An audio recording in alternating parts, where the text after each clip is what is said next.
Narito na ang PTV Balita ngayon. Abiso po sa mga motorista, pansamantalang isasara ang bahagi ng Commonwealth Avenue simula sa March 15, araw ng Sabado. Sa abiso ng Department of Transportation, isasara ang eastbound lane sa bahagi ng University Avenue hanggang Tandang Sora Avenue mula alas 10 ng gabi ng Sabado hanggang alas 4 ng umaga ng Linggo.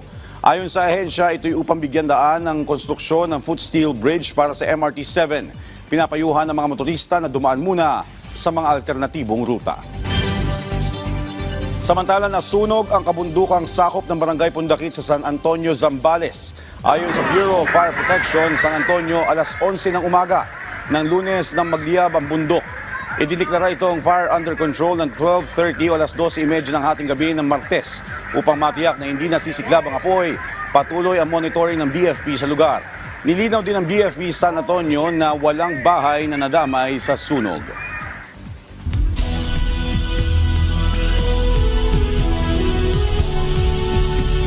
Inaprubahan ng Commission on Elections ang pag-extend o extension sa deadline ng aplikasyon para sa local absentee voting. Dahil dito, pwede pa mag-apply ng local absentee voting hanggang March 17. Kabilang sa mga ito ang mga kawani ng gobyerno, miyembro ng AFP, PNP at media na kadalasan nagtatrabaho sa araw ng eleksyon. Samantala, tuloy-tuloy ang pangangampanya ng ilan sa pagkasenador sa ilalim ng alyansa. Si Senador Francis Tolentino nanuyo ng mga botante sa Lapu-Lapu City. Dagdag benepisyo daw sa mga barangay frontlines ang kanyang isusulong. Habang si Senador Bong Revilla Jr. naman, kinamusta mga OFW sa Singapore.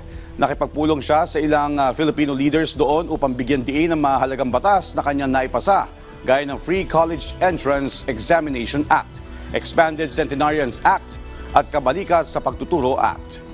Samantala, binumungkahi naman ni Makati Mayor Abby Binay ang paglalaan ng maintenance medicine sa mga senior citizen bilang bahagi ng ayuda ng gobyerno.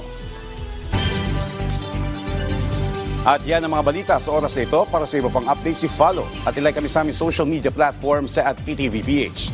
Ako po si Joshua Garcia para sa Pambansang TV sa Bagong Pilipinas.